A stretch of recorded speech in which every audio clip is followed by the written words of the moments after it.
ஆண்டவராகிய இயேசு கிறிஸ்துவின் நாமத்தில் காலை வாழ்த்துக்கள். இன்றைய மன்னா, அந்தப்படியே அவர்கள் சிறைச்சாலையிலிருந்து புறப்பட்டு லீதியாள் இடத்திற்கு போய் சகோதரரை கண்டு அவர்களுக்கு ஆறுதல் சொல்லி போய்விட்டார்கள். அப்போஸ்தலர் நடபடிகளின் புத்தகம் 16ஆம் அதிகாரம் வசனம் 40. இந்த காரியத்தை பாருங்கள். லீதியாள் வீட்டுக்கு யார் போகிறா, எப்போ போகிறா, எந்த சந்தர்ப்பம் அப்படின்னும் போது முதல்ல அவங்க ஒரு ஓய்வு நாளில் பட்டணத்துக்கு வெளியே போய் ஆற்றின் அருகே வழக்கமாய் ஜெபம் பண்ணுற இடத்துல உட்காந்து அங்கே கூடி வந்த ஸ்திரீகளுக்கு உபதேசிக்கிறாங்க. யார்? பவுல், சீலா எல்லாரும் உபதேசிக்கிறாங்க. அப்படி உபதேசிக்கும் போது அங்கே தியத்ரா ஊராலும் இரத்தாம்பரம் விற்கிறவளுமாகிய தேவனை வணங்குகிறவளுமாகிய லீதியாள் என்னும் பேருள்ள ஒரு ஸ்திரீ இதை கேட்டுக்கிட்டே இருக்கிறான். அப்போ பவுல் சொல்லியதை எல்லாம் கவனிக்கும்படி கர்த்தர் அவளுடைய இருதயத்தை திறந்திருந்தார். அதனால் அவள் உடனே ரட்சிக்கப்பட்டு ஞானஸ்நானம் எடுக்கிறா.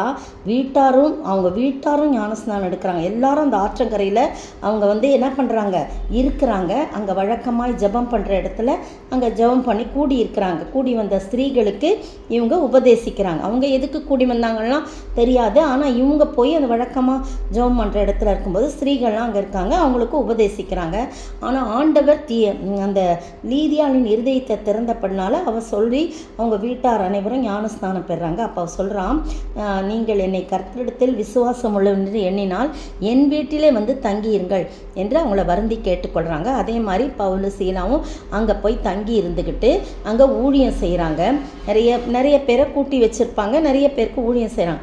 அப்போ ஜெபம் பண்ணுகிற ஒரு இடத்துக்கு அவங்க ஜெபம் பண்ணுறதுக்கு ஒரு இடத்துக்கு போகும்போது அங்கே குறி சொல்லுகிற ஆவியை கொண்டிருந்த ஒரு பெண் என்ன செய்கிறான், அவங்க எஜமான்களுக்கு மிகுந்த ஆதாயத்தை உண்டாக்கின அந்த பெண்ணை எதிர்பட்டு பவுலையும் சீலாவையும் தொடர்ந்து என்ன பண்ணுறாங்க, இந்த மனுஷர் உன்னதமான தேவனுடைய ஊழியக்காரர், ரட்சிப்பின் வழியை நமக்கு அறிவிக்கிறேன்னு சொல்லி சத்தமிடான்.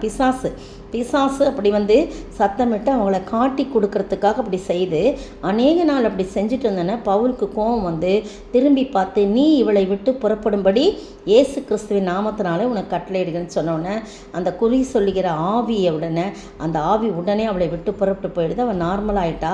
அப்போ தங்கள் எஜமான்களின் ஆதாயத்தை நம்பிக்கை அற்று போயிடுச்சுன்னு அந்த எஜமான்கள் கண்டு பவுலையும் சீலாவையும் பிடிச்சி சந்தை வெளியுள்ள அதிகாரத்தில் இழுத்துக்கிட்டு போகிறாங்க. அந்த அதிகாரத்தை ஒப்பு கொடுக்குறாங்க.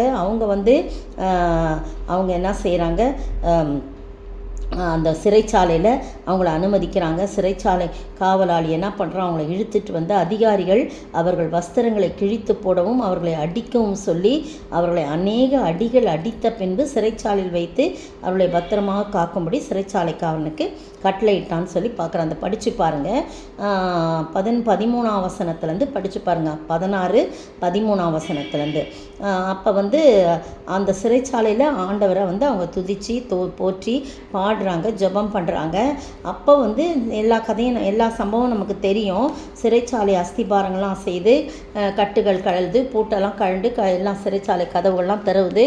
சிறைச்சாலைக்காரன் சத்தம் கேட்டு வரான், ஐயோ எல்லாரும் தப்பி போயிட்டாங்கன்னா ஒருத்தர் கூட தப்பிக்கலை. அந்த குற்றம் பண்ணி காவலில் வைக்கப்பட்டவர்கள் கூட அதிசயமாய் அற்புதமாக ஏதோ ஒரு காரியம் நடக்குதுன்னு அவங்களும் என்ன பண்ணுறாங்க, பார்த்துக்கிட்டே இருக்காங்க.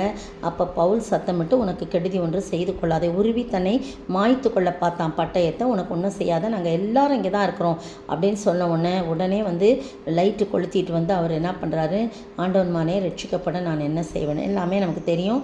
அவன் உடனே கர்த்தராகிய இயேசு கிறிஸ்து விசுவாசி, அப்பொழுது நீ முன் விட்டாரும் ரட்சிக்கப்படுன்னு சொல்கிறாங்க. அதே மாதிரி அந்த ராத்திரியிலே அவன் போய் அவங்க காயங்களெல்லாம் கழுவுறான், காயங்களுக்கெல்லாம் மருந்து போடுறான். எல்லாமே உடனே எல்லாரும் ஞானஸ்நானம் இருக்கிறாங்க. நான் நினைக்கிறேன் சிறைச்சாலையில் குற்றம் பண்ணி காவல் வைக்கப்பட்டவர்கள் கூட ஞானஸ்நானம் எடுத்திருப்பாங்க. எல்லாருமே ஞானஸ்நானம் எடுக்கிறாங்க. பின்பு அவன் தன் வீட்டுக்கு கூட்டிகிட்டு போய் நல்ல சாப்பாடெலாம் கொடுக்குறான். உடனே பொழுது விடுது, அந்த மனுஷனை விட்டுடுங்கன்னு அதிகாரிகள் அங்கே சொல்லி அனுப்புகிறாங்க. அப்போ இவன் சொல்கிறான், பவுல் சொல்கிறாரு, ரோமராகிய எங்களை அவர்கள் நியாயம் விசாரிக்காமல் கொண்டு போய் சிறையில் அடைச்சாங்க. இப்போ ரகசியமாக எங்களை விடுதலையாக்க முடியாது, அவங்களே வெளியரங்கமாக எங்களுக்கு சொல்லி விடுதலையாக்கணும் அப்படின்னு சொன்னோன்னே அவங்க ரோமர்னு பயந்துக்கிட்டு உடனே சேவர்கள் அதிகாரிகிட்ட சொன்னோடனே அதிகாரிகள் தயவாய் பேசி அவங்கள வெளியே அனுப்புகிறாங்க.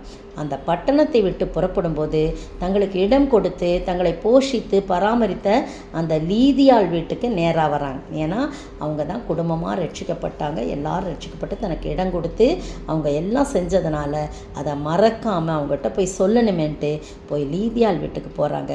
அங்குள்ள சகோதரர்லாம் கண்டு ஆறுதல் சொல்கிறாங்க. ஒன்றும் கவலைப்படாங்க, எவ்வளோ பிரச்சனை வந்தாலும் கர்த்தர் நமக்கு விடுதலை கொடுப்பான்ட்டு தங்களுடைய வாழ்க்கையிலே நான் நடந்த அந்த சம்பவங்களை ஒருவேளை அவர்கள் சொல்லி அங்கே உள்ளவர்களை திடப்படுத்தி ஆறுதல் படுத்தி, என்ன ஏசப்பாவை பற்றி தானே சொன்னாங்க, இவங்களை கொண்டு போய் சிறையில் அடிச்சிட்டாங்கன்னு அவங்க விசுவாசம் தொய்ந்து போய்விடக்கூடாது என்று சொல்லி அவர்களை ஆறுதல் படுத்தி, நம்ம ஆண்டவர் நம்மோடு கூட இருக்கிறார், எல்லா சூழ்நிலையிலும் நீங்கள் தைரியமாக இருங்க அப்படின்னு சொல்லி அவங்கள ஆறுதல் படுத்தி விட்டு அவர்கள் அம்பிபோலி பட்டணத்தையும் அப்போலோனியா பட்டணத்தையும் கடந்து தெசலோனிக்கே பட்டணத்துக்கு வராங்க.